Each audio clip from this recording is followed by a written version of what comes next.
ఏపీలో రాజకీయం వేడెక్కింది. జనసేన టీడీపీ పొత్తులపై టీజీ వెంకటేష్ చేసిన కామెంట్లు మరింత చిచ్చురాజేశాయి.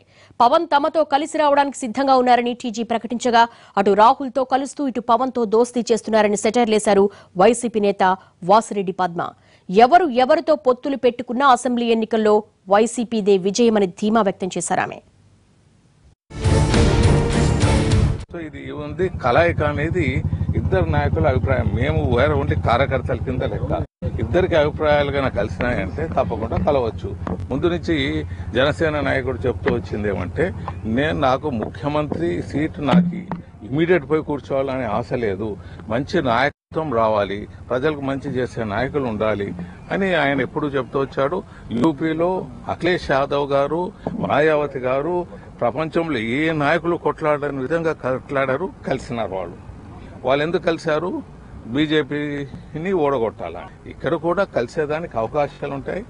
దానికి మేము కార్యకర్తలుగా మేము చెప్పలేము, అది leaders they have to take the decision.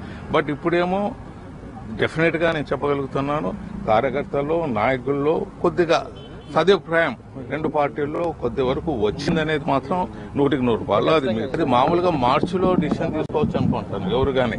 ఎందుకంటే నంబర్ ఉంటుంది అంటే కలవటం అనేది ఇదే ఉంటుంది. ముఖ్యంగా మాకెన్ని సీట్లు ఇస్తారు ఇదే ఉంటుంది మామూలుగా కలవటం అనేది. ఆ కలవటం అనేది డిసిషన్ లీడర్లు తీసుకున్నారంటే ఆ సీటింగ్ మార్చిలోనే కూర్చుంటారు. అది ప్రాబ్లీ అది ఉంటుంది. ఇది జరుగుతున్న సత్యం. ఇది మరి నేను కొత్తగా చెప్పేది కాదు, ఇట్స్ రియాలిటీ. పొత్తుల కోసం ఆరాటపడుతున్నటువంటి తీరు చూస్తా ఉన్నాం. రాహుల్ గాంధీ గారితో భేటీ అవుతారు, ఇక్కడ పవన్ కళ్యాణ్ గారిని దువ్వుతా ఉంటారు. ఇవాళ మేము చెప్తా ఉన్నాం, మీరు ఎవరెవరినైనా కలుపుకొని రండి. ఇంతకు ముందులాగా మీరు పవన్ కళ్యాణ్ గారు టీడీపీ మాత్రమే కాదు బీజేపీని కూడా కలుపుకొని రండి, దానికి కూడా మీరు సిద్ధపడతారు, ఏమీ సందేహం అక్కర్లేదు. మరో పక్కన కాంగ్రెస్ తో అండర్స్టాండింగ్ ఉంటే పొత్తు, లేకపోతే అవగాహన. ఈ నలుగురిని కాంగ్రెస్, బీజేపీ, పవన్ కళ్యాణ్, టీడీపీ వీళ్ళందరూ కూడా ఒకే ముసుగులో వస్తూ ఉంటారు. ఈ దుష్ట చతుష్టయాన్ని, ఇది ఒక కూటమి, ఈ దుష్ట చతుష్టయ కూటమిని ప్రజలు చిత్తుగా ఓడించడానికి సిద్ధంగా ఉన్నారనేటటువంటిది కూడా చెప్తూ ఉన్నాం.